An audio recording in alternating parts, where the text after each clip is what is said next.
잘 보이시죠? 네, 차례가 이제 어, 이렇게 되어 있습니다. 첫 번째 모세오경 개관입니다. 오늘은 개관만 해도 시간이 다 갈 것 같아요. 그리고 다음 주부터 한 번씩 쭉 나갑니다. 자, 첫 번째 이제 모세오경 개관 한번 보겠습니다. 자, 그러면 성경이 무엇을 말하려고 하는가? 성경은 십자가의 도를 말하고 있습니다. 요한복음 5장 39절을 보시면 예수님이 하신 말씀이죠. 너희가 성경에서 영생을 얻는 줄 생각하고 성경을 연구하거니와 자, 이 성경이 곧 내게 대하여 증언하는 것이니라. 그렇습니다. 성경은 예수님에 대하여 증언하는 것입니다. 자, 그리고 누가복음 24장 25절부터 27절 말씀을 보면 엠마오로 가는 두 제자에게 주님께서 성경을 강해를 해 주십니다. 자, 여기 보시면 미련하고 그다음에 선지자들이 말한 모든 것을 마음에 더디 믿는 자들이여 이렇게 말했습니다. 왜 이들이 미련하고 선지자들이 말하는 것을 마음에 더디 믿을까요? 이것은 이유가 있습니다. 이들의 마음을 온통 차지했던 것은 이스라엘의 구원이죠. 다른 말로 하면 다윗 시대의 회복입니다. 뭐 이걸 다른 말로 뭐 시오니즘이라고 말해도 되겠죠. 자, 이들의 마음을 온통 차지하고 있었던 것은 다윗 시대의 그 찬란한 영광을 다시 회복하는 것이었습니다. 그런데 예수님께서 오셨는데 그냥 허무하게 십자가에 죽어버리시죠. 이제 끝났다. 이분에게 걸었던 기대가 참 이렇게 허무하게 끝나는구나. 그랬는데 예수님이 예고하신 대로 죽으셨을 뿐만 아니라 살아나셨단 말이에요. 부활. 그런데 이들은 부활하신 예수님을 만나지 못했습니다.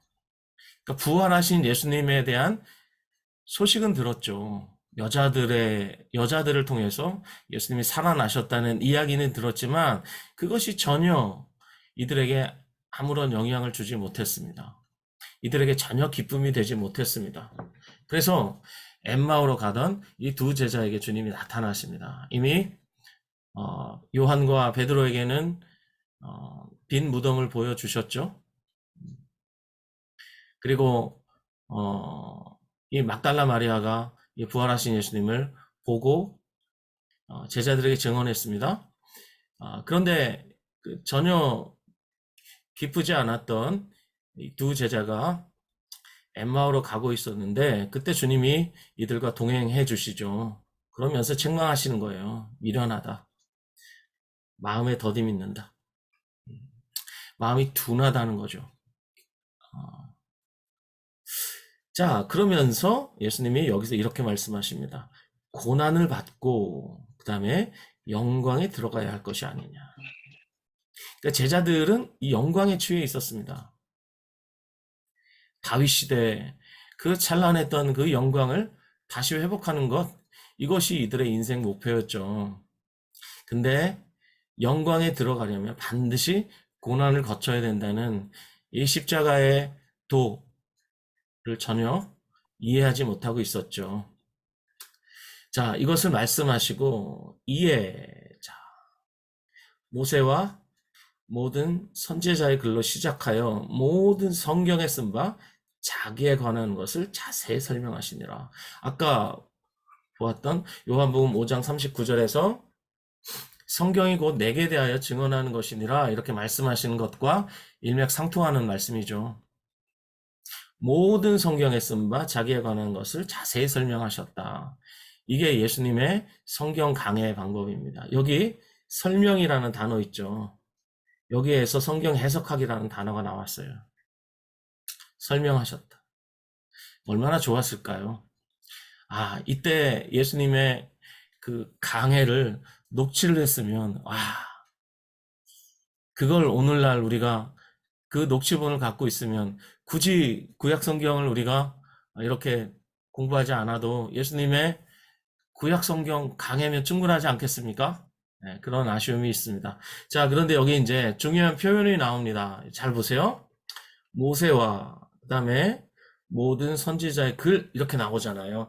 이게 뭐냐면 구약 성경을 가리키는 관용적인 표현입니다. 우리가 관용적으로 표현한다라고 말할 때는 이게 그냥 전통으로 굳어진 거예요. 습관적으로 이렇게 말하는 거예요. 우리 교회 공동체가 관용적으로 말하는 것들이 있죠. 그런 용어들이 있죠. 우리들의 어떤 행위들이 있습니다. 세상 사람들은 이해하지 못하는. 자, 당시 유대인들에게 있어서 모세와 모든 선지자의 글, 그러면 이거는 그냥 구약 성경을 지칭하는 관용적인 표현이었습니다. 자, 이렇게 이제 엠마오로 가던 두 제자를 만나시고 그들의 마음을 뜨겁게 하시죠. 그리고 그들과 함께 음식을 잡수실 때, 제자들이 음식을 먹고 나니까 예수님이 더 이상 그들과 함께 계시지 않았죠. 자, 그리고 그 이후에 예수님께서 제자들에게 나타나셔요. 자, 누가복음 24장 44절부터 49절 말씀. 이건 이제 제자들에게 나타나셔서 하시는 말씀이에요. 자, 볼까요? 자, 또 이르시되 내가 너희와 함께 있을 때 너희에게 말한 바. 이미 예수님이 말씀하셨다는 것을 알 수 있죠. 무엇을요? 모세의 율법과 그다음 선지자의 글과 시편. 이게 뭐죠? 이게 구약 성경을 가리키는 관용적인 표현입니다. 아까는 모세라 그랬잖아요. 이게 이제 모세의 율법을 가리키죠. 모세의 오경을 가리키는 겁니다. 그 다음 선지자의 글. 이게 선지서죠. 선지서. 다른 말로 예언서라고도 하죠. 조금 이따가 좀 더 자세하게 살펴보겠습니다. 자, 시편은 우리가 흔히 말하는 거룩한 문서, 성문서를 가리킵니다. 조금 이따가 이것도 제가 설명을 드리겠습니다. 자, 이것이 유대인의 성경의 세 부분이에요. 자, 유대인은 성경을 세 부분으로 나누어서 가지고 있습니다. 첫 번째 부분이 모세의 율법입니다. 두 번째가 선지자의 글입니다. 그리고 세 번째가 성문서, 대표가 바로 시편이죠. 이렇게 가지고 있습니다. 이게 유대인의 성경입니다. 제 서재에도 이제 유대인의 성경이 있는데요. 혹시 보이시는지 모르겠습니다. 타낙이라고 불리는 그 유대인들이 보는 성경입니다. 이 성경을 제가 가지고 있는데요. 그러니까 우리가 가지고 있는 성경하고 순서가 달라요. 조금 있다가 또 제가 설명을 드리겠습니다. 자, 그래서 이 제자들에게 말씀하시죠. 모세의 율법과 선지자의 글과 시편. 자, 이게 구약 성경 전체를 가리킵니다. 여기에 나를 가리켜 기록된 모든 것이라고 말씀하십니다. 이것이 이루어져야 한다. 그래서 예수님은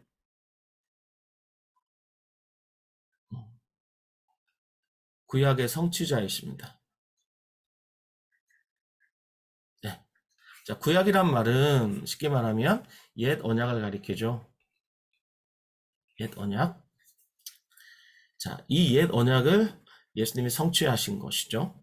그래서 자, 그들의 마음을 열어서 성경을 깨닫게 하셨어요. 그래서 이것이 이제 하나님이 성경을 깨닫게 하실 때 하시는 일이에요. 마음을 여셔요. 여셔요. 그래서 이 CBS를 통해서 주님이 우리의 마음을 여시고 성경을 깨닫게 하시는 은혜가 있기를 우리 매주 간구해야 하겠습니다. 아멘. 자, 이렇게 성경을 깨닫게 하시고 이제 말씀하십니다. 뭐라고 말씀하시냐면, 자, 이같이라고 말씀하시죠. 이같이, 이같이.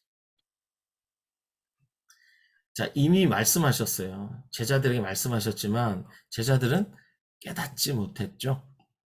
자, 나중에 우리가 마가복음을 공부할 텐데 마가복음을 보면 예수님이 십자가의 죽음과 부활에 대해서 적어도 3번 예고하세요. 근데 제자들은 이 부활에 대한 소망이 전혀 없어요. 예수님이 십자가에 죽으시자 그냥 다 뿔뿔이 흩어져 버리죠. 다 도망가 버려요. 그러니까 이 부활에 대한 기대감이 전혀 없기 때문에 예수님이 아무리 말씀하셔도 제자들은 듣는 것이 둔합니다. 왜요? 아까 봤잖아요. 그들 마음을 온통 차지하고 있었던 게 뭡니까? 영광이에요, 영광.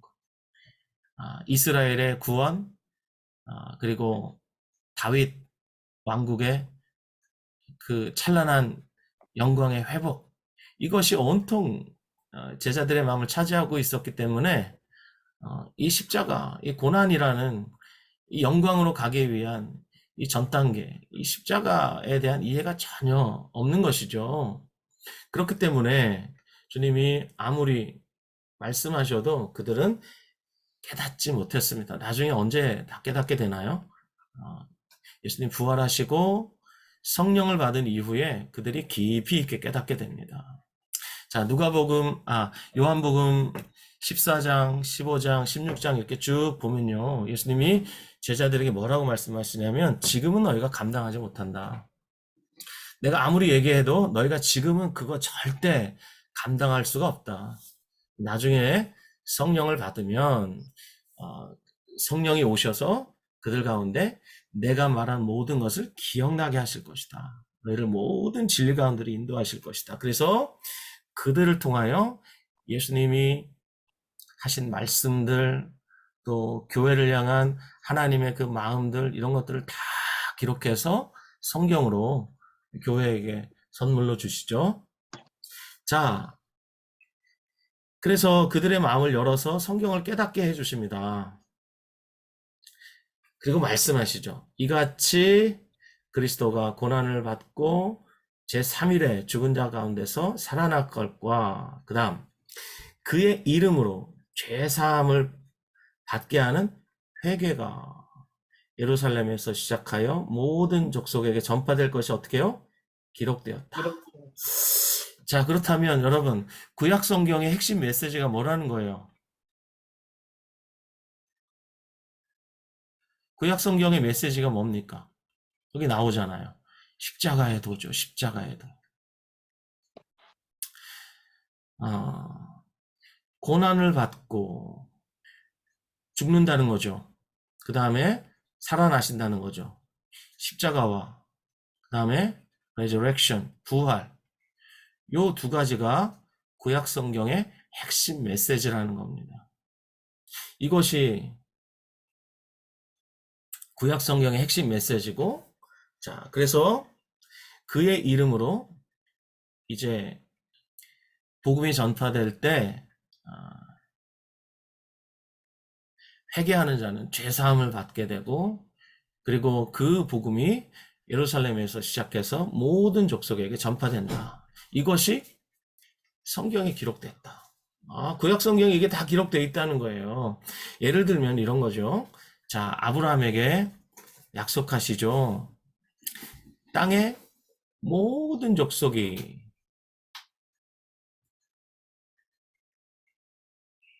너로 말미암아 구원을 얻으리라. 복을 받으리라. 이렇게 말씀하셨는데 그 복이 뭡니까? 구원이죠. 맞아요. 그래서 구약 성경 전체가 무엇을 말하는가? 십자가와 부활, 십자가의 도를 말하는 것이다. 자, 그래서 이 십자가의 도에 증인들이 필요하죠. 증인들이 나가서 십자가의 복음을 전하면 그들이 회개하게 되는데, 어, 그 십자가의 복음이 이제 예루살렘에서 시작되어서 모든 족속에게 전파될 것이 기록되었다. 그래서 너희가 이 모든 일의 증인이고, 자, 그래서 아버지께서 약속하신 것이 있다. 성령이죠. 성령을 보내주겠다는 약속을 여기서 하세요. 그래서 이 성에 머물라 이렇게 말씀하시는 이게 바로 누가복음 24장에 나오는 이 제자들에게 말씀하신 아주 귀중한 진리예요. 자, 여기서 이제 우리가 두 가지를 생각하시는 첫 번째는 성경의 핵심 메시지가 뭐냐? 십자가의 도다. 그 다음에 구약 성경 구조가 여기 나오죠. 자, 여기서는 모세와 모든 선지자의 글 이렇게 나오고 여기에는 모세의 율법과 선지자의 글과 시편 이렇게 나오죠.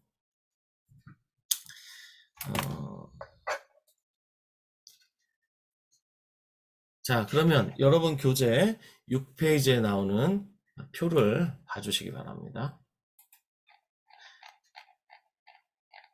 자, 여기에 이제 히브리 성경과 개신교의 구약 성경의 순서가 다르죠. 배치가 다릅니다. 이걸 여러분들이 보셔야 됩니다. 자, 요 위에다가 여러분 한번 쓰십시오. 구조는 메시지라고. 구조에 메시지가 있습니다. 이걸 여러분들이 이제 간파하셔야 돼요. 자, 히브리 성경에는 세 파트가 있어요. 첫 번째가 율법, 두 번째가 예언서, 세 번째가 성문서예요. 근데 우리는 이 개신교 구약 성경의 이 순서에 익숙하죠. 창세기, 출애굽기, 레위기 쭉 나가잖아요. 자, 우리 개신교 구약 성경은 네 파트로 되어 있습니다. 율법, 역사서, 시가서 혹은 지혜서, 그 다음 예언서 혹은 선지서 이렇게 되어 있습니다.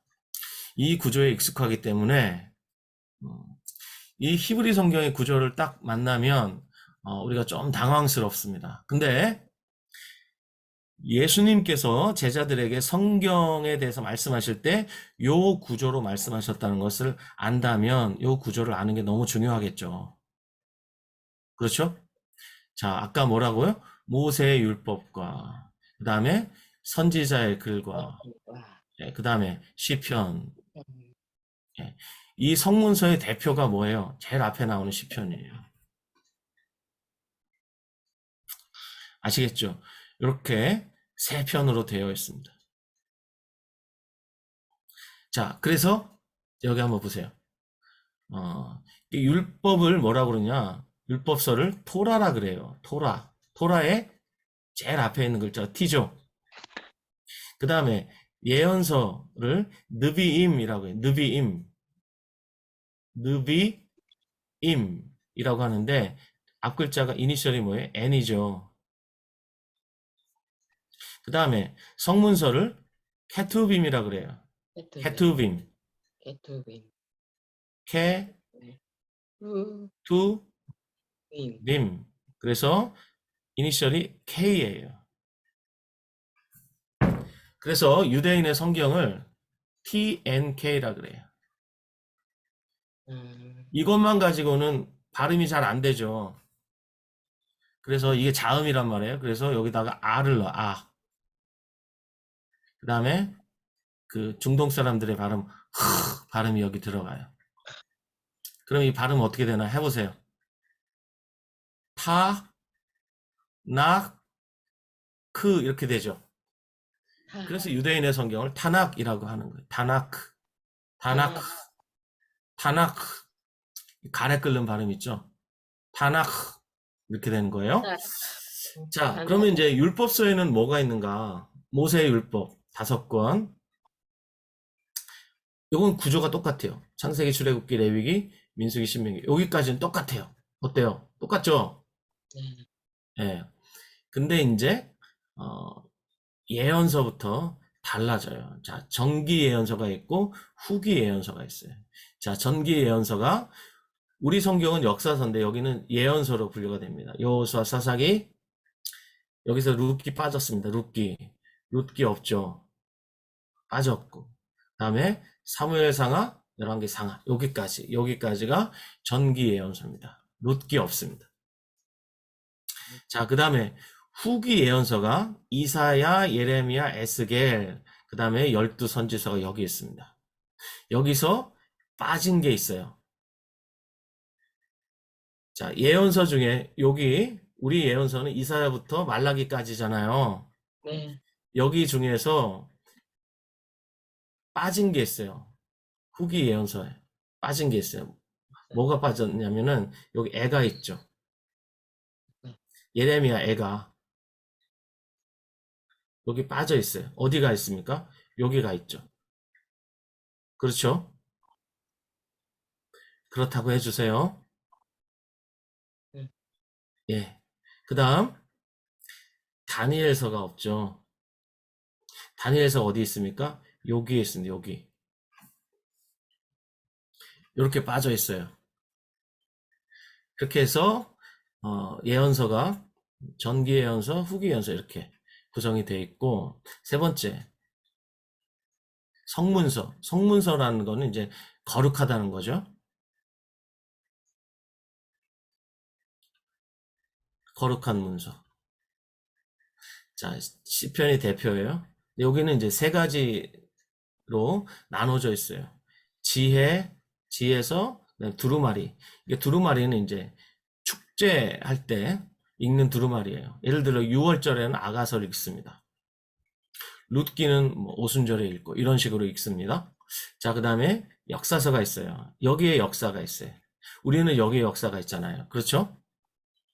자, 이거를 여러분들이 이제 감을 잡으시라 이거야. 아, 예수님이 성경을 소개하실 때 히브리 성경 구조로 소개하셨기 때문에 지금 우리가 이거 공부하는 거예요. 근데 이걸 외우실 필요는 없어요. 아, 하고 넘어가시면 돼요. 근데 여기서 이제 제가 뭘 말하려고 하겠습니까? 이 구조 안에 그리스도가 있어요. 그래서 말씀드리는 거예요. 이 구조 안에, 이 구조 안에 예수님이 있어요. 그걸 말씀드리려고 하는 거예요. 자, 근데 우리 성경은 어떻습니까? 율법, 그다음에 역사서, 시가서, 예언서 이렇게 있는데 요게 어떤 순서로 되어 있냐면 구속사의 순서로 되어 있습니다. 여기 구속사의 순서로 되어 있어요. 그래서 여러분 잘 보세요. 이제 제가 예를 들면 이런 거죠. 사사기, 룻기, 사무엘 이렇게 나가잖아요. 역사, 그렇죠? 구속의 역사를 따라가면 그렇죠? 네. 예. 여러분 음소거를 좀 해제를 해주시고 제가 여쭤보면 좀 대답을 좀 해주세요. 네. 가서 이렇게 좀 찔러보고 싶어요. 지금 대답을 안 하셔가지고 여기 룻기가 있어요. 룻기의 배경은 사사시대죠. 그리고 네. 룻기의 제일 마지막에 다윗의 족보가 나와요. 이게 구속사의 순서로 맞아요. 그런데 어, 이 히브리 성경에는 구속사의 순서를 고려하지 않고 룻기가 여기가 있어요. 그렇죠? 사사기 다음에 사무엘로 바로 가지 룻기는 여기 있어요. 그렇기 때문에 히브리 성경은 구속사의 순서보다는 다른 메시지가 있구나라는 걸 알 수 있죠. 자, 그 다음에 하나 더 볼까요? 개신교 구약 성경이 구속사의 순서를 따라 배치되어 있다는 것을 우리가 알 수 있는 것. 여기 보면 이제 역대기가 있고, 그 다음에 에스라, 느헤미야 이렇게 있죠.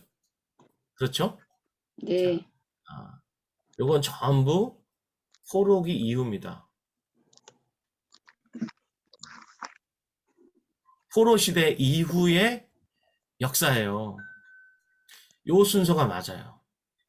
그런데 히브리 성경에는 요 순서가 어떻게 되어 있습니까? 에스라, 느헤미야 다음에 역대기가 있죠. 순서가 다르잖아요. 여기는 우리는 역대기가 먼저고 그 다음에 에스라, 느헤미야가 나오잖아요. 네. 근데 히브리 성경은 요 순서가 뒤집혀 있어요. 여기에 메시지가 있어요. 제가 구조에 메시지가 있다 말씀드렸죠. 예, 구조에 메시지가 있습니다. 이 구조에 메시지가 있다는 게 얼마나 중요한지 몰라요. 그래서 여러분들이 지금 이제 제가 좀 판서를 좀 해드릴 테니까 구조에 메시지가 있다는 말을 이해하실 수 있었으면 좋겠습니다. 그 뭐냐면, 자 보세요 여러분. 우리가 이제 조직신학에서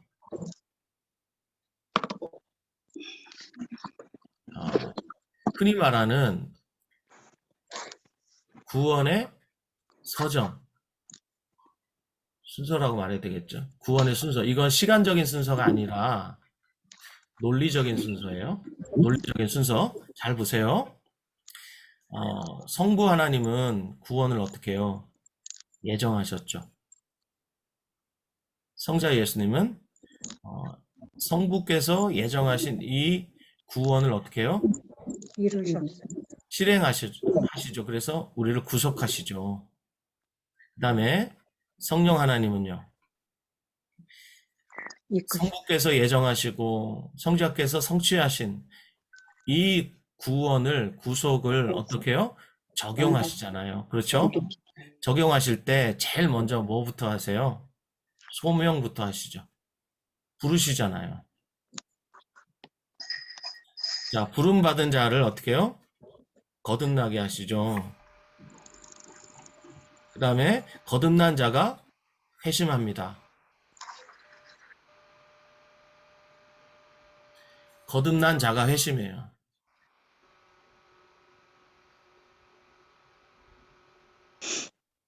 회심한 자가 예수님과 연합하죠. 이런 구조로 쭉 나가요. 자, 그러면 잘 보세요, 여러분. 우리가 회심할 수 있다는 거, 이거 거듭났기 때문에 회심할 수 있는 거죠. 네. 그렇죠? 네. 거듭났다는 얘기는 뭐예요? 살아났다는 거죠. 허물과 죄로 죽었던 자가 살아나야 회심이 가능한 거죠. 회심은 회개와 믿음을 합친 말이에요. 우리가 어떻게 회개할 수 있죠? 할 수 있다 하면 된다. 해보자. 이렇게 가지고 회개가 되는 게 아니죠. 하나님이 먼저 죽었던 시체를 살려놔야죠. 그래야지 회개할 수 있고 믿을 수 있는 거죠. 그렇습니까, 여러분? 네. 보세요. 여기 메시지가 있잖아요. 하나님이 예정하신 그 예정을 성자께서 오셔서 성취하시고 다 성취된 것, 그 구원으로 우리를 불러내셨어요. 그러니까 우리의 구원이 너무나 안전하죠. 맞습니까? 네. 예, 너무나 완전하고요. 그 사람들이 이제 헷갈리는 게 뭐냐면 우리 구원이 취소될 수 있습니까? 여러분 어떻게 생각해요? 취소될 수 있어요? 네. 취소될 수 있는 구원이 어디 있어요? 거듭나지 않았는데 거듭났다고 착각한 사람이 버림받는 거지. 정말 복음을 생명으로 받은 사람은 절대로 그럴 수가 없어요. 그럴 수가 없어요. 자, 지금 이제 말씀드리는 것은 뭐냐면 구조가 메시지라는 것을 말씀을 드리면서 지금 이 얘기를 지금 하고 있는 겁니다. 자, 그래서 히브리 성경의 구조와 우리 그 개신교의 구약 성경의 구조가 다르구나 라는 것을 지금 제가 힘주어 말씀을 드리고 있는 겁니다. 자, 그 다음 요 밑에 한번 보시죠. 자, 그러면 히브리 성경의 율법서 예언서, 성문서, 여기에서 제가 아까 말씀드린 것처럼 여기에 바로 예수님이 드러나 있다라고 말씀을 드리려고 해요. 자, 네. 히브리 성경에 처음과 마지막에 전부 뭘로 되어 있냐? 말씀으로 되어 있어. 말씀으로.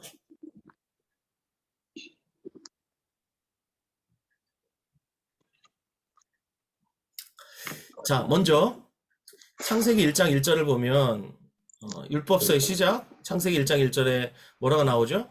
말씀으로 창조하시죠. 그렇죠? 네. 그 율법서의 제일 마지막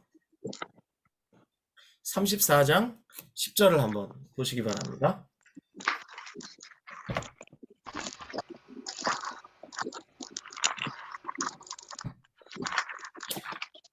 신명기 34장 10절.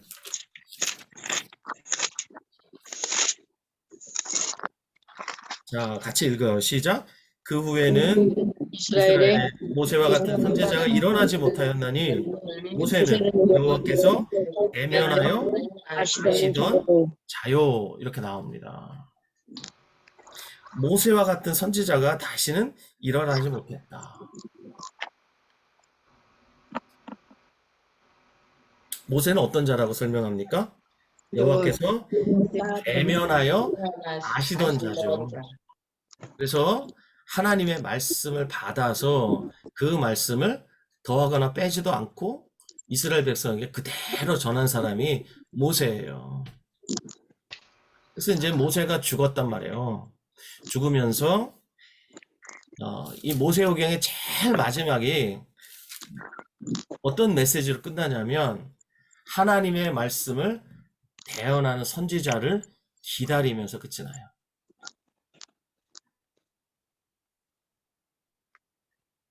율법서의 시작이 태초에 하나님이 말씀으로 천지를 창조하신 이야기로 시작해서 마지막 율법서의 마지막이 하나님의 말씀을 대언할 선지자를 기다리면서 끝이 납니다. 어때요?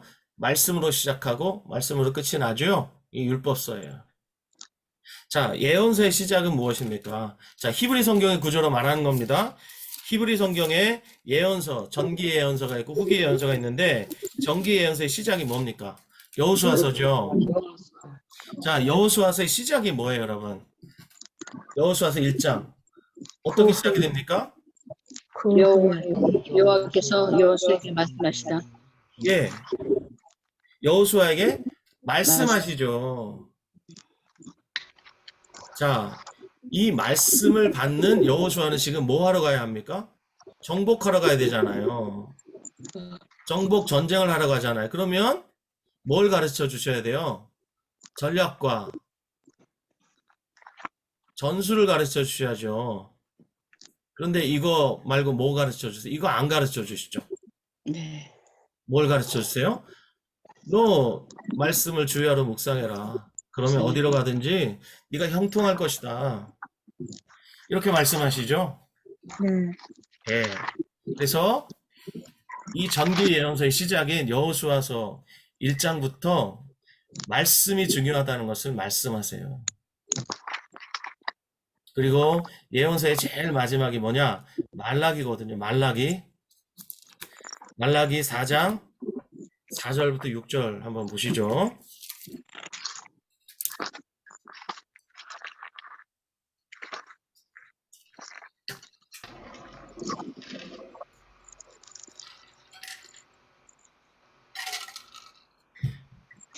말라기 4장 4절부터 6절.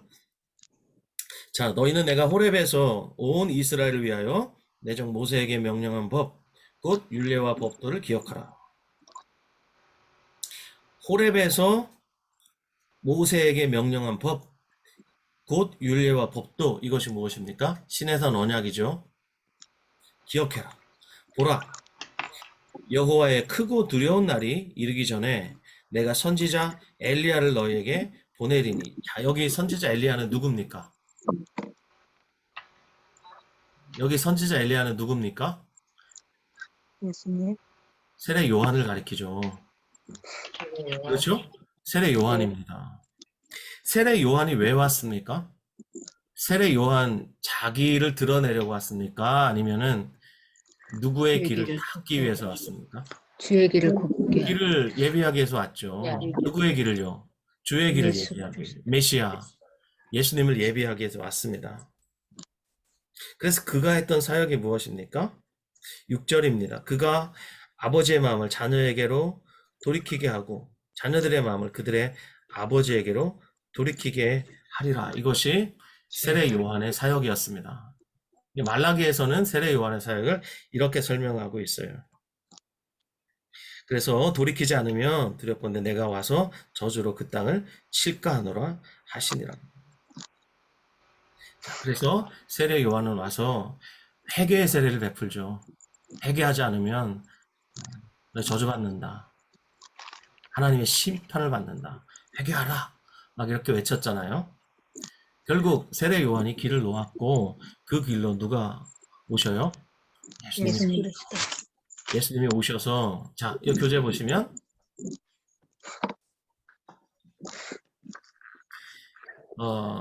이 다시 올 선지자 엘리야 세례 요한입니다. 그는 모세의 율법을 통해서 이스라엘 공동체를 회복하는데 이 공동체를 회복하실 분이 누구예요? 궁극적으로 예수님이시죠. 예수님이 오셔서 하나님 나라를 선포하시고 그 하나님의 나라가 바로 이스라엘 공동체를 회복하시는 하나님의 지혜였습니다. 자, 이것이 예언서의 시작과 끝이에요. 어때요? 시작과 끝이 다 말씀이죠. 말씀. 그렇죠? 자, 세 번째 히브리 성경의 세 번째 파트가 바로 성문서예요. 성문서. 자, 성문서 시편 1편 뭡니까? 복 있는 사람은 어떤 사람입니까? 여호와의 율법을 말씀을 주야로 주야로 묵상하는 자가 복 있는 사람이죠. 율법의 사람이 복 있는 사람입니다. 그래서 성문서의 시작도 말씀입니다. 말씀. 자, 성문서의 제일 마지막이 무엇이냐? 역대기죠. 역대기. 그렇죠? 여기 여러분 보세요. 교재 보세요. 성문서의 네. 제일 마지막 역대기죠. 역대기 맨 마지막이 뭐예요? 요겁니다. 요거. 고레스의 명령이에요. 자, 그러면 읽어봐야 되겠죠? 고레스의 명령. 대하 30.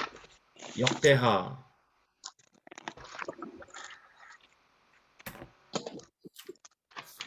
36장 23절.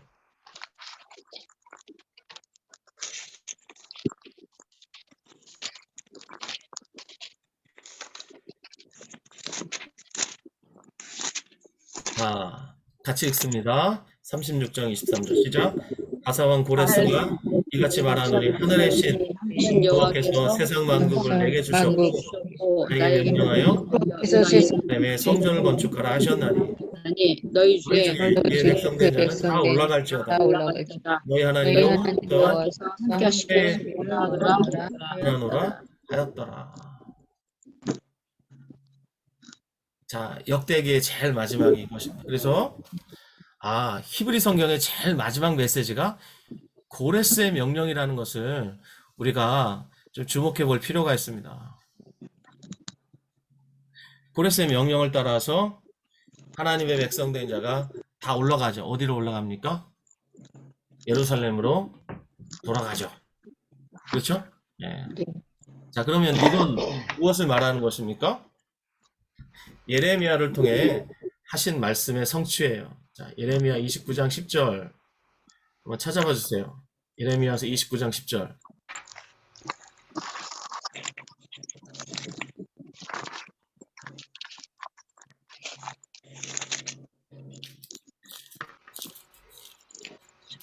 예레미야 29장 10절. 여호와께서 이와 같이 말씀하시니라. 바벨론에서 70년이 차면 내가 너희를 돌보고 나의 선한 말을 너희에게 성취하여 너희를 이곳으로 돌아오게 하리라. 자, 돌아오게 하시는데 돌아오게 하시는 방법이 뭐라는 거예요? 고레스의 명령을 통해서 돌아오게 하신다. 그렇죠. 고레스의 명령을 통해서 돌아오게 하세요.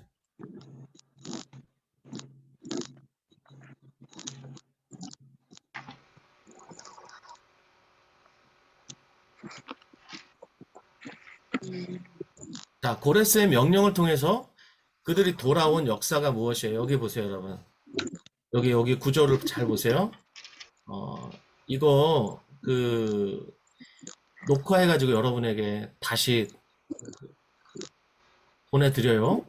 그때 혹시 잘 이해가 안 되시는 부분은 다시 그 부분을 들어보세요. 자, 보세요. 여기 보세요. 순서가 어떻게 되어 있습니까? 역대기가 마지막으로 되어 있죠. 역대기, 네. 그렇죠? 네. 역대기 제일 마지막에 뭐야? 올라가라는 거죠. 네. 올라온 자들이 누구예요? 에스라와 느헤미야죠. 그렇습니까? 네. 네. 근데 이거 순서가 어떻게 뒤집혀 있잖아요. 그렇죠? 뒤집혀 있죠. 네. 여러분 이거 이해하셔야 됩니다. 이들이 올라온 자들이에요. 올라온 자들의 이야기가 지금 역대기 앞에 있어요. 이게 메시지가 있다는 거예요. 그러네. 그렇다면 고레스의 명령을 통해서 올라간 자들, 그들이 이루었던 그 역사 있잖아요. 그 역사는 온전한 회복이 아니었다는 것을 알 수 있죠. 네. 온전한 회복은 누구를 통해서 이루어진다는 거예요? 에스라, 느헤미야가 아니라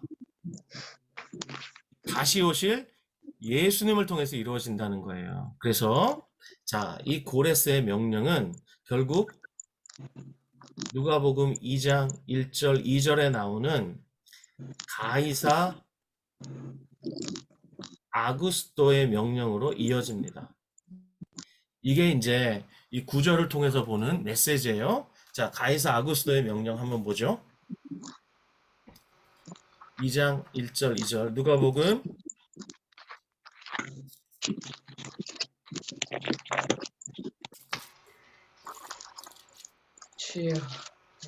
2장 1절 2절 자, 보죠. 그때 가이사 아구스토가 영을 내려 천하로 다 후적하라 하였으니 이 호적은 유련어가 수리와 총독이 되었을 때 네. 처음 한 것이라. 여기 가이사 아구스토가 누굽니까? 아우구스투스. 로마의 초대 황제를 가리키죠. 옥타비아누스. 네. 가이사는 이제 시저. 시저를 우리말로 이제 음역하면서 이제 가이사가 됐고, 아구스토는 존엄자라는 뜻이에요. 절대 권력자. 그런 뜻이에요. 그의 이름은 아우구스투스였는데, 그가 이제 영을 내리죠. 그래서 천하로 호적하라 그랬을 때 하나님 백성이 각기 고향으로 돌아갑니다. 여기에서 베들레헴으로 돌아가는 자가 있었죠. 그가 바로 요셉과 마리아였습니다. 그를 통해서 베들레헴에서 예수님이 나시죠. 자, 그러면 이제 여기까지 이제 들으셨으니까 여러분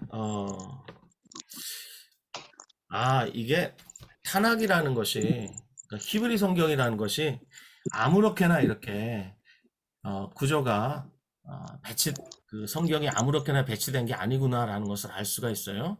자, 율법서의 시작과 끝도 말씀이었고 예언서의 시작과 끝도 말씀이었고 성문서의 시작과 끝도 말씀이라는 것을 우리가 알 수 있잖아요. 그렇죠? 네. 그렇죠?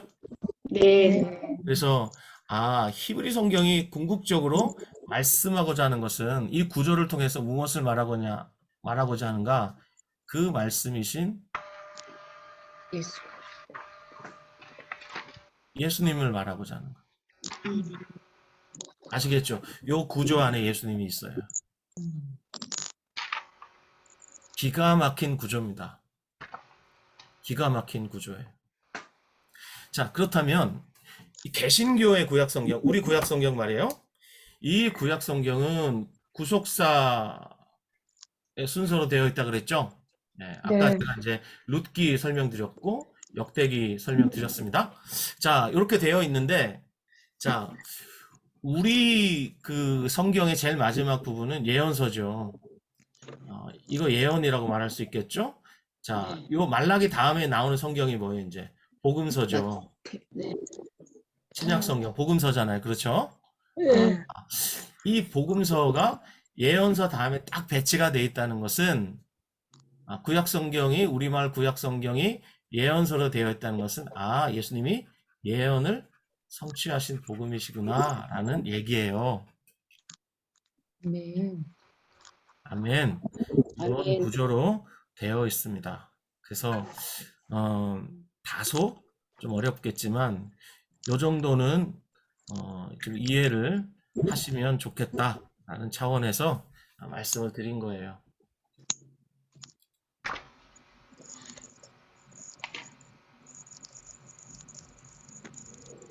자, 그러면 이제 구약 성경 한눈에 보기 이제 한번 보죠.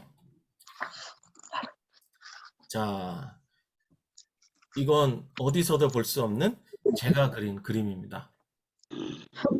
다림줄. 뭐 온 세상을 다 뒤져도 어떤 신학책에도 나오지 않고 어떤 뭐 성경 개관책에도 나오지 않습니다. 제가 그린 거니까 한번 보시죠. 자, 제일 위에 토라가 있죠. 토라. 토라는 하나님이 주신 영원한 말씀을 가리킵니다. 자, 이 영원한 말씀이 하나님 백성에게 주어졌죠. 아모스 7장 7절에서 8절 한번 봐주시기 바랍니다. 자, 구약 성경 아모스 7장 7절 8절.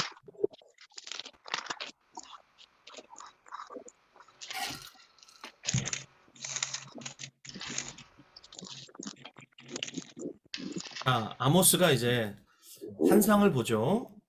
자, 세 번째 환상입니다. 셋째, 다림줄. 7절, 8절. 또 내게 보이시는 것이 이러하니라. 다림줄을 가지고 쌓은 담 곁에 주께서 손에 다림줄을 잡고 서셨더니 여호와께서 내게 이르시되 아모스야 내가 무엇을 보느냐? 내가 대답하되 다림줄이니이다. 주께서 이르시되 내가 다림줄을 내 백성 이스라엘 가운데 두고 다시는 용서하지 아니하리라. 그러면서 9절에 이삭의 산당들이 황폐되며 이스라엘의 성소들이 파괴될 것이라. 내가 일어나 칼로 여로보암의 집을 치리라. 그래서 북이스라엘로 보냄받은 아모스를 통해서 주님이 주시는 심판의 메시지인데요. 여기 이삭의 산당들 이렇게 나오죠. 예? 이삭이라고 이렇게 표현되어 있는 이거 북이스라엘 가리키는 말입니다. 자, 북이스라엘이 파괴될 것이다. 북이스라엘이 망한다. 이런 얘기죠. 그러면 여러분 보세요. 여기 그림을 보시면 이 다림줄 있잖아요. 이 다림줄을 뭐 할 때 쓰는 거죠? 벽돌사 때. 그렇죠. 건축할 때 쓰는 거죠. 중심 잡을 때. 네, 맞아요. 중심 잡을 때. 잡을 때. 늘 지구의 중심을 향하게 돼 있어요. 그래서 이 다림줄을 중심으로 이렇게 삐뚤삐뚤 이렇게 쌓으면 어떻게 되는 거예요? 다 무너지는 거예요. 똑바로 쌓아야 되는 겁니다. 이게 기준을 가리키는 기준. 다림줄이 기준을 뜻하는 하나님의 율법을 가리키는 거예요. 다림줄은 하나님의 율법입니다. 자, 주께서 손에 다림줄을 들고 계시죠. 내가 이 다림줄을 내 백성 가운데 내리겠다. 그래서 다시는 용서하지 않겠다. 무슨 얘기인가요? 지금 하나님 백성이 하나님의 심판을 받을 수밖에 없는 그런 상황이라는 거죠. 자, 아모스 나중에 이제 예언서에서 보겠지만 아모스 시대 이때 어떤 시대입니까? 북이스라엘 가장 부강할 시대입니다. 가장 잘 살고 국방력 가장 튼튼하고 여로보암 2세 때 여로보암 2세는 북왕국의 제2의 전성기를 열었던 왕입니다. 가장 살기 좋았던 때입니다. 그런데 영적으로는 가장 타락했던 때입니다. 그래서 하나님이 남한국에서 뽕나무를 재배하고 있던 이 아모스를 불러다가 이 농사꾼을 불러다가 북이스라엘에게 가서 메시지를 전하라고 하신 겁니다. 그것이 바로 아모스예요. 자, 다림줄을 내리고 이 다림줄을 딱 내려보니까 어때요? 곧 무너지게 생겼어요. 그래서 주님이 다시는 용서하지 않겠다. 여러분에게 물어볼게요. 건물이 30도 정도 기울어져 있어요. 그러면 거기에서 계속 사실래요? 아니면은 당장 탈출하실래요? 탈출합니다. 예. 탈출. 거기 보수공사하고 막 거기 다시 겉을 막 그럴싸하게 싸바르고 그렇게 해서 살고 싶은 분 아무도 안 계실 거예요. 무너져야 될 것들은 빨리 무너져야 되는 거예요. 지금 북이스라엘은 이미 하나님의 임계점을 넘어갔어요. 더 이상 하나님이 용서하실 수 없는 수준까지 갔기 때문에 하나님이 이제 심판하시겠다. 그래서 BC 722년에 아스르 제국을 통해서 나라가 망하잖아요. 그래서 여기서 이제 여러분 보셔야 될 게 뭐냐면 하나님이 하나님 백성에게 법을 주셨죠. 토라. 시내산에서 모세를 통해서 법을 주셨어요. 그것이 무엇이에요? 기준이죠. 기준. 너희는 이 말씀을 기준으로 살아야 된다. 그래서 이제 하나님이 모세를 통해서 5권을 주시죠. 창세기, 출애굽기, 레위기, 민수기, 신명기. 이게 이제 역사서죠. 전체가 역사인데 역사. 그 중에 이제 모세오경이 있습니다. 역사 안에 하나님이 특별하게 주신 법이 있습니다. 이 모세오경입니다. 그 다음에 여호수아서부터 에스더까지 이게 이제 우리가 소위 말하는 역사서예요. 자, 구약성경 우리 그 개신교의 구약성경 토라가 첫 번째죠. 모세오경. 돕게는 모세오경. 두 번째가 이제 역사서예요. 세 번째가 뭐죠? 시가서죠. 욥기, 시편, 잠언, 전도, 아가서 요 5권 말이에요. 잠전. 그다음에 네. 네 번째가 뭐예요? 예언서죠. 예언서. 제가 예언서를 여기다 갖다 붙여놨습니다. 붙일 데가 없어서 갖다 붙인 게 아니라 이거 다 뜻이 있습니다.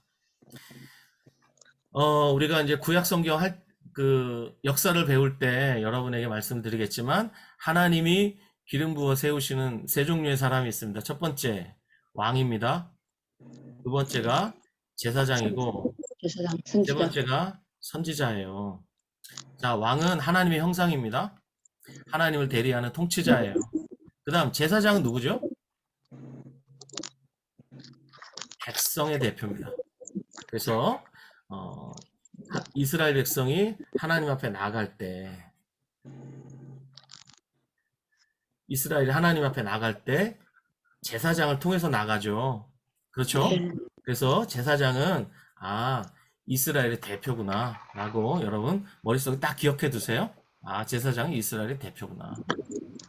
선지자는요, 누구를 대신하는 존재일까요? 하나님을 대신하는 존재. 자, 법정으로 말하면 선지자는 어떤 존재예요? 법의 수호자. 어떤 존재요? 검사 같은 존재죠. 검사. 판사 같은 존재예요. 검사와 판사 같은 존재. 제사장은요, 변호사 같은 그런 존재예요. 그렇게 이해하시면 쉽겠죠? 예. 네. 그러면 이 예언자들이 하나님으로부터 나오죠. 하나님이 보내신단 말이에요. 그래서 여기다가 갖다 붙여놨습니다. 아시겠죠? 하나님 편에서 예언자들이 나와서 예언을 하죠. 여러 개 이제 요거 조금 이제 확대해 보면 여기가 이제 이렇게 됩니다. 자, 확대해 볼게요. 자,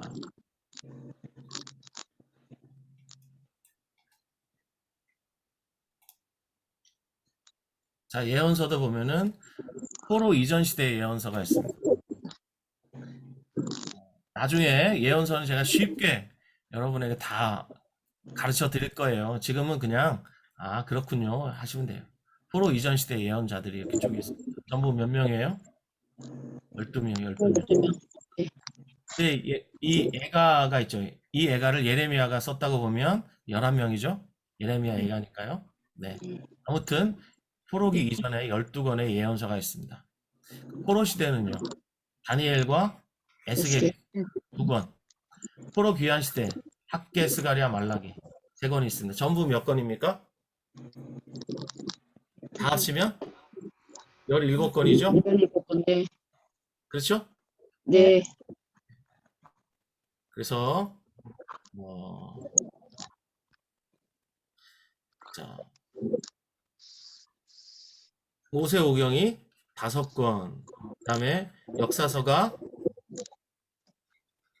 12권, 그다음에 성문서가 5권, 그다음에 예언서가 17권 이렇게 되죠. 그래서 전부 39권이 됩니다.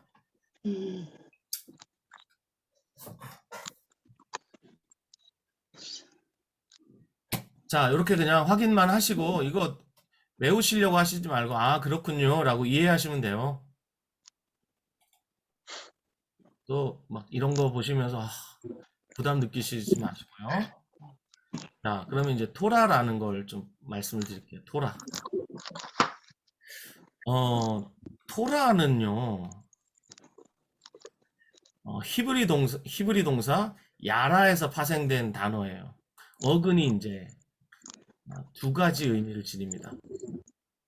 첫 번째, 가르치다예요. 두 번째가 화를 쏟아예요. 그러니까 토라라는 이 말이 야라라는 동사에서 왔는데 2가지 의미가 있어요. 첫 번째가 가르치다. 그러면 가르치다. 교훈이죠, 교훈. 그렇죠? 그 다음에 두 번째가 화를 쏟아.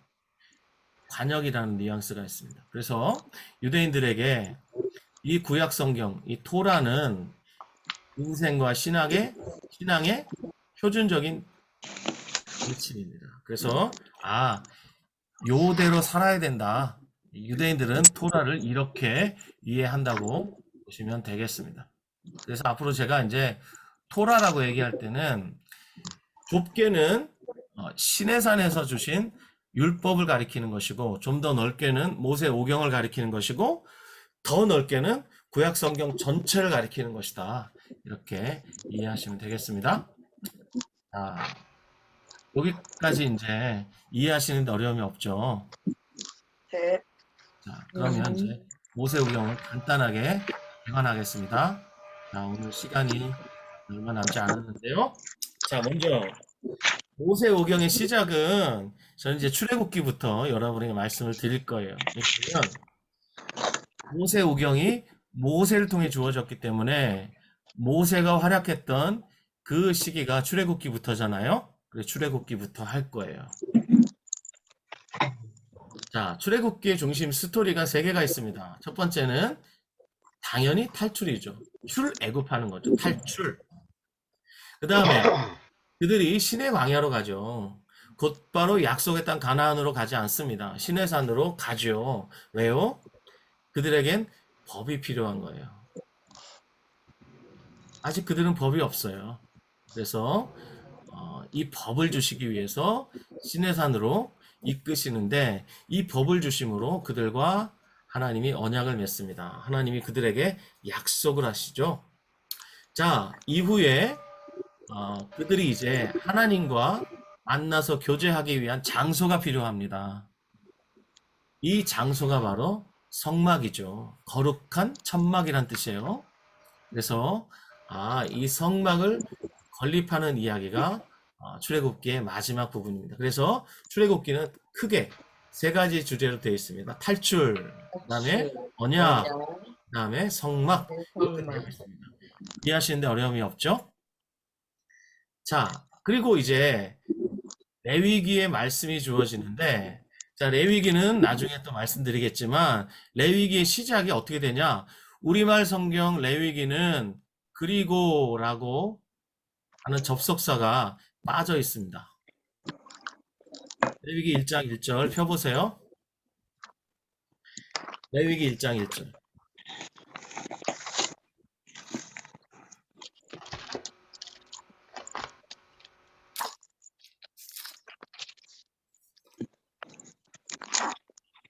뭐라고 되어 있습니까? 여호와께서 해막에서 모세를 부르시고 이렇게 되어 있죠. 근데 접속사가 빠졌어요. 그리고예요. 그리고 여호와께서 이렇게 돼야 되는데 이 중요한 접속사를 이런 건 빼먹으면 안 되거든요.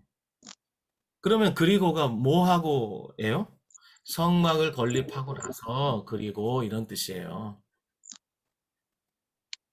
그러니까 출애굽기 제일 마지막에서 성막을 건립하고 그리고 모세를 회막에서 부르셨다. 이렇게 시작이 됩니다. 그러면 레위기는 이 성막에서 어떤 일이 벌어질 것인가에 대한 이야기죠.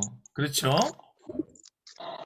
자, 그리고 이 레위기는 출애굽기하고 굉장히 밀접하게 연결이 되어 있습니다. 구조적으로도 그렇고 내용적으로도 아주 긴밀하게 연결되어 있습니다. 자, 교재. 여러분 교재 8페이지. 자, 여기 이제 화면을 한번 보세요. 출애굽기 19장 5절 6절 이게 신해산 언약이거든요. 여기 보시면 주님 이렇게 말씀하시죠. 세계가 다 내게 속하였다. 그러니까 너희가 내 말을 잘 듣고 내 언약을 지키면 조건이 딱 붙어 있습니다. 지키면 너희는 모든 민족 중에서 내 소유가 될 것이다. 그 다음에 내게 대하여 제사장 나라가 될 것이다. 그 다음에 거룩한 백성이 될 것이다. 이렇게 말씀하셨어요. 그래서 이스라엘에게 새로운 정체성 세 가지를 주시죠. 첫 번째, 내 소유가 될 것이다. 두 번째, 제사장 나라가 될 것이다. 세 번째, 거룩한 백성이 될 것이다. 이렇게 말씀하셨어요. 그래서 내 소유라는 말은 그들을 보배로운 소유로 소명하신 거예요. 보배란 뜻이에요. 이스라엘은 하나님의 보배로 부름받은 것입니다. 얼마나 특별합니까? 얼마나 영광스럽습니까? 자, 그리고 그들에게 역할을 부여하시죠. 그것이 바로 제사장 나라예요. 자, 아까 제가 제사장은 백성편이라 그랬죠? 네. 여러분, 그러면 여기 그림 한번 보세요. 여기 이제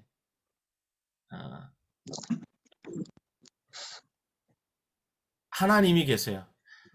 하나님께로 민족들이 나아가야 하는데 그들이 죄가 있기 때문에 거룩하신 하나님께 곧바로 나아갈 수는 없어요. 그렇기 때문에 누구를 통해 가죠? 제사장. 예, 제사장 나라 이스라엘을 통해서 가는 거예요. 이게 이스라엘을 제사장 나라로 부르셨다는 뜻이에요. 이게 이스라엘에게 허락하신 그들에게 특별하게 주신 역할이에요. 세 번째, 그들의 목적이 뭐냐? 그들은 거룩한 나라로 하나님이 부르셨어요. 이 세 가지 정체성을 주셨거든요. 시내산에서 어때요? 세상에 이런 복받은 민족이 있습니까? 없지요. 자, 그런데 여기에 이 세 가지 정체성 중에 두 번째, 세 번째 이것이 레위기 전체의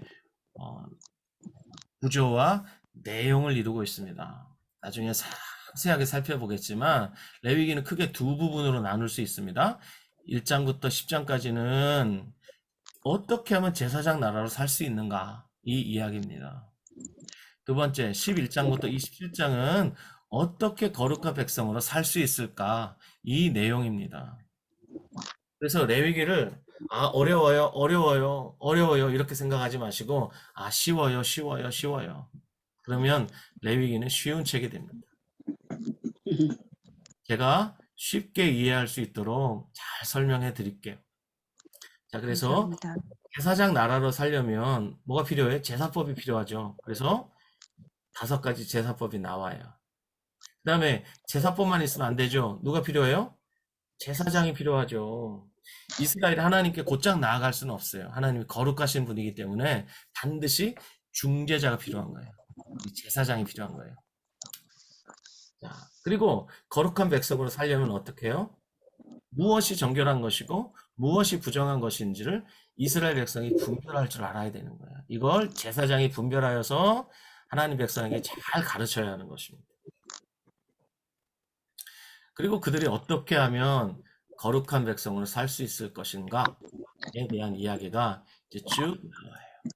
이게 이제 레위기의 구조와 내용을 이루고 있습니다. 레위기 어렵습니까? 아니요. 안 어렵죠? 쉽죠? 네. 예, 참 쉽죠? 그죠? 네. 참 쉬워요. 자, 이제 민수기 한번 볼게요. 민수기는 무슨 얘기냐? 민수기는 어, 요거 보세요. 요 한자로 책 제목이 뭐예요? 민이 뭐예요? 민. 백성이죠, 백성. 백성 민자죠. 수는요? 받을 숫자 세는 거예요. 백성의 수를 세는 거예요. 두 번 셌으면 두 번. 그러면 백성의 수를 왜 세요? 전쟁해야죠. 하나님 백성이 약속의 땅에 들어가서 전쟁해야죠. 군대를 편성해야죠.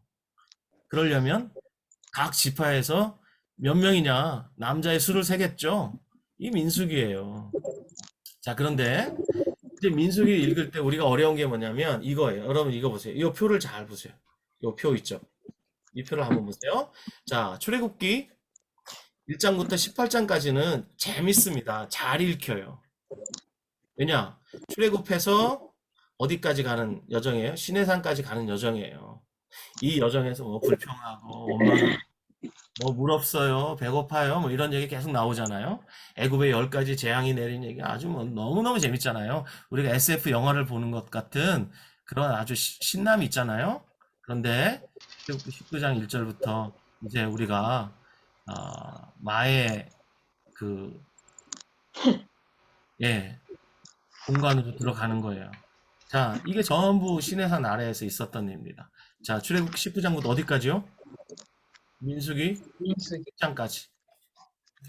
이게 전체가 출애굽기 19장부터 40장까지, 그 다음에 레위기 1장부터 27장까지, 그 다음에 민수기 1장부터 10장까지. 이게 전체가 몇 장이에요, 도대체? 성경 장수로 따지면? 엄청 많다. 무려 59장이나 됩니다. 분량이. 엄청나죠? 59장이나 돼요. 이게 전부 내용이 뭐예요? 전부 법이죠, 법. 법 하잖아요. 그리고 이게 전부 시내산 아래니까 공간의 이동이 없이 시내산 아래에서 지금 체류하고 있는데 계속 하나님이 법을 말씀하시니까 이게 사람 미치는 거예요. 이걸 이해하기가 그래서 어려운 겁니다. 그래서 이 부분을 읽어내는 게 모세의 오경을 이해하는 데서 굉장히 중요합니다. 이 안에 뭐가 있냐? 레위기가 있어요. 자, 창세기, 출애굽기, 레위기, 민수기, 신명기 가운데 있는 게 뭡니까? 레위기죠. 네. 자, 레위기 1장부터 27장까지 전체 내용 중에 제일 중간에 핵심이 되는 게 뭐냐면 16장이에요. 대속죄일이에요. 그래서 창세기부터 신명기까지 레위기 전체의 핵심이 그러니까 모세오경 전체 핵심이 레위기고 그 안에 또 핵심이 뭐냐면 대속죄일이에요. 이걸 이해하지 않으면 모세오경을 이해했다고 말할 수가 없어요. 그래서 이 부분을 또 살펴보겠습니다. 레위기는 제가 예상하기로 하루 만에는 다 끝낼 수 없을 것 같아요. 그래서 두 번에 걸쳐서 할 수도 있고 또 제가 컨디션이 좋으면 한 번에 쭉 갈 수 있습니다. 자, 어쨌든 자, 민수기를 읽어내기가 어려운 게 여기 이유가 바로 여기 있습니다. 민수기를 딱 펴면 1장부터 10장까지는 시내산 단락이에요. 그래서 읽기가 좀 어렵지만 민수기를 우리가 읽어내야 되겠죠? 자, 이제 표 아래쪽을 한번 보세요. 자, 시내산을 이제 출발하죠. 약속의 땅을 향해서 가는데 수를 계산했더니 20세 이상으로 60세까지 전쟁에 나갈 만한 숫자가 60만 명이에요. 어때요? 굉장히 많죠. 자, 이들에게 이제 하나님이 요구하셨던 게 뭐냐면 바로 이겁니다. 여러분 여기 보세요. 신뢰와 순종입니다. 요 두 가지. 믿음과 순종이에요. 하나님 백성에 필요한 요 두 가지입니다, 여러분. 믿음과 순종이에요. 이건 모세에게도 아브라함에게도 하나님의 사람들에게 전부 주님이 요구하시는 거예요. 사울이 왜 폐위를 당하죠? 요 두 가지 테스트에서 둘 다 실격했기 때문이에요. 하나님은 예나 지금이나 이 시대의 그리스도인들도 요 두 가지 테스트 하십니다. 첫 번째, 믿음 테스트 하시고, 두 번째, 순종 테스트 하세요. 아멘. 그래서 이스라엘의 요구도 했던 건 뭐냐? 이제 약속의 땅 가나안으로 믿고 순종에 들어가면 되는 거예요. 근데 그들이 꾀를 내죠. 뭐냐? 가데스 바네아에서 12명의 정탐꾼을 보내자라는 거예요. 요거 선교학에서는 뭐라 그래요? 이거 그냥 그 정설로 받아들이잖아요. 정탐이 이게 굉장히 자연스러운 것으로 받아들이잖아요. 그래서 어떤 선교지로 가기 전에 미리 뭐 비전 트립을 간다든지 그러면 정탐을 하잖아요. 그렇죠. 그런데 요 시대에서 하나님 백성이 모세에게 정탐꾼을 보내자고 제안을 합니다. 이게 뭐냐면 전문 용어로 꼼수라고 하는 거예요. 음, 꼼수예요. 요거 불신앙에서 나온 겁니다.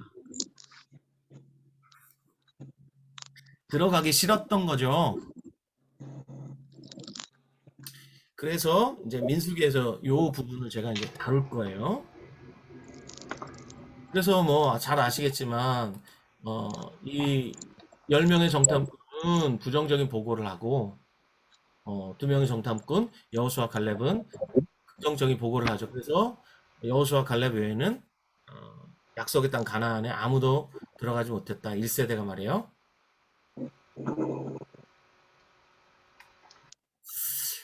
자, 이제 신명기는 뭐냐면 신자가 뭐냐면 요게 거듭 신자예요. 명은 명령이죠. 자, 그러면 이 신자 우리가 언제 쓰나요? 엄마가 아들한테, 딸한테 신신당부하죠? 네. 신신당부하는 말씀이 신명기예요. 어때요? 귀에 쏙쏙 들어오죠? 그렇죠? 여러분 제가 가서 찔러보고 싶어요, 진짜. 대답도 안 하시고. 자, 신명기는 임종을 앞둔 120세의 모세가 거듭하여 당부한 설교입니다. 세 편의 설교를 모아놓은 것이에요. 이게 신명기예요. 자, 그러면 장소가 어디냐? 모압 형제. 모압 형제가 어디냐면 요게 이제 가나안 땅이잖아요. 여러분 잘 알듯이 여기가 이제 갈릴리 호수 사해죠. 네. 여기 한번 보세요. 사해 아래쪽을 에돔이라 그래요. 에돔. 사해 오른편을 모압이라 그러고 요 위쪽을 암몬이라 그래요. 그리고 여기가 이제 아모리 족속이 차지하고 있었죠. 여기 가나안의 7족속이 차지하고 있었어요. 이렇게 되어 있습니다. 그러면 모압 형제가 어디냐? 모압 형제가 바로 여기입니다. 여기. 요단강을 건너가면 바로 가나안 땅 입구에 있는 여리고를 만나게 되는 바로 거기입니다. 여리고 맞은편. 여기가 모압 형제. 자, 여기 있는 사람들은 누구냐? 출애굽 2세대죠. 1세대는 다 죽었어요. 여호수아 갈렙 외에는 다 죽었어요. 2세대만 지금 신명기의 말씀을 듣고 있는 거예요. 자, 이렇게 신명기의 말씀을 남기고 모세는 죽죠. 자, 신명기 핵심 메시지가 뭡니까? 쇠마죠, 쇠마. 들으라는 거예요. 듣는 것이 순종하는 것입니다. 여러분, 그 히브리어에는 순종이란 단어가 없다 그래요? 네. 네. 히브리어는 순종이란 단어가 없어요. 그러면 순종이란 단어를 어떻게 표현하죠? 청종하라, 들으라. 충종하라, 들으라는 거예요. 듣는 들으라. 것이 순종하는 것이에요. 엄마가 신신당부할 때 뭐라 그래요? 너 내 말 좀 들어? 그러잖아요. 무슨 말이에요? 듣고 순종해 이런 말이죠. 자, 그러면 여러분 이제 저를 보세요. 저 보이시나요? 네. 내 얼굴 보이세요? 네. 네. 네. 네. 자, 그러면 여러분 잘 생각해 봐봐요. 모세를 통해서 지금 세 편의 설교를 듣고 있는 신명기의 말씀을 듣고 있는 출애굽 2세대 이들에게 뭐가 제일 중요하겠어요? 뭐가 제일 중요하겠어요? 출애굽 2세대잖아요. 2세대. 네. 2세대 하면 벌써 1세대는 다 죽었어요. 여호수아 갈렙만이 여기에 있어요.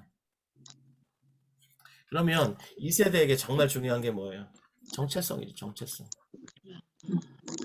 우리가 출애굽을 했는데 도대체 우리 누구냐 이거예요.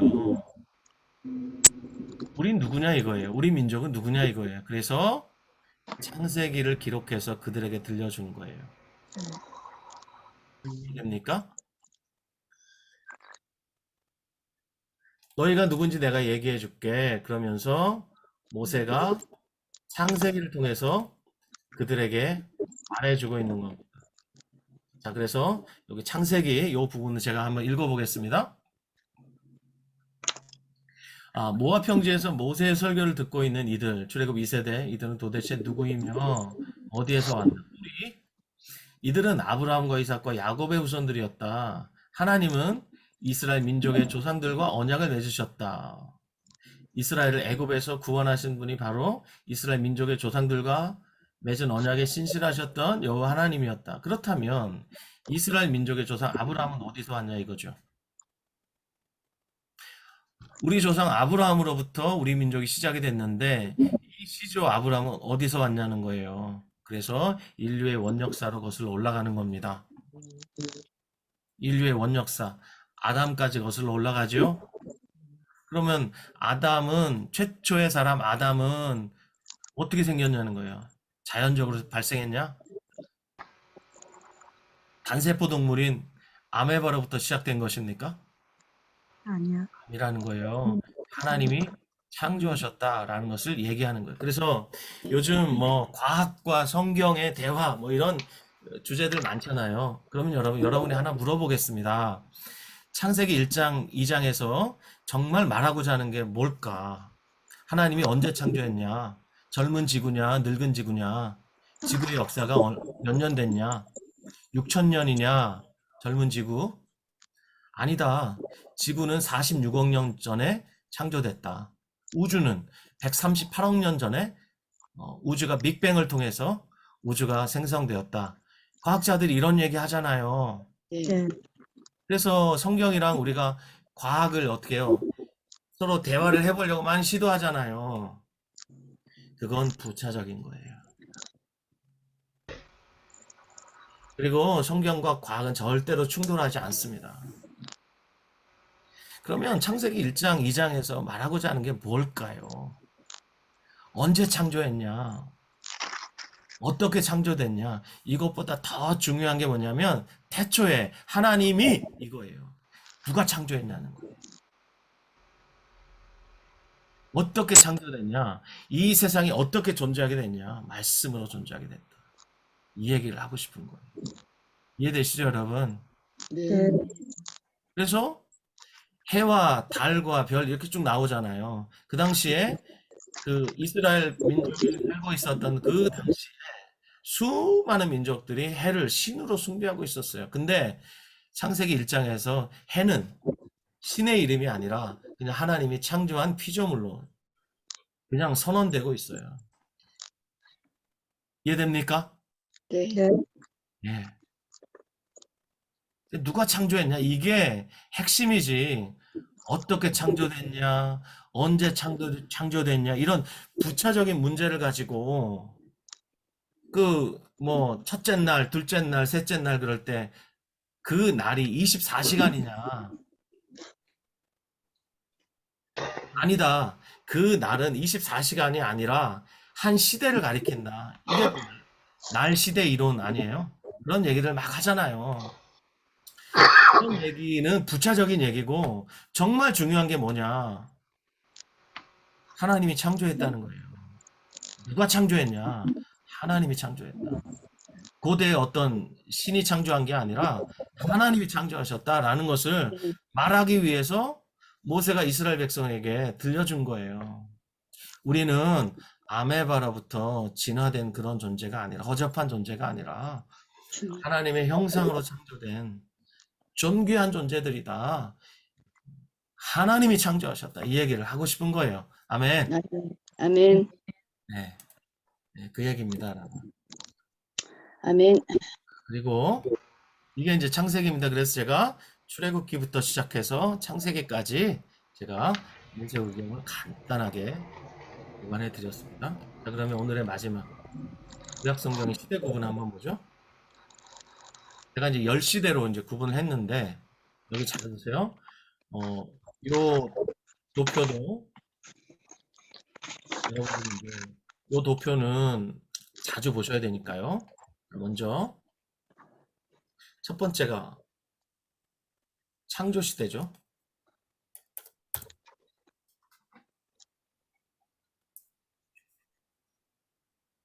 자, 조금만 더 집중해 주세요. 요것만 보고 마칠게요. 창조 시대, 두 번째 족장 시대, 세 번째 출애굽 광야 시대, 네 번째 가나안 정착 시대, 사사 시대, 통일왕국 시대, 분열왕국 시대, 남유다 잔존 시대, 포로 시대, 포로 귀환 시대, 신구약 중간 시대. 요게 이제 구약 전체 시대를 제가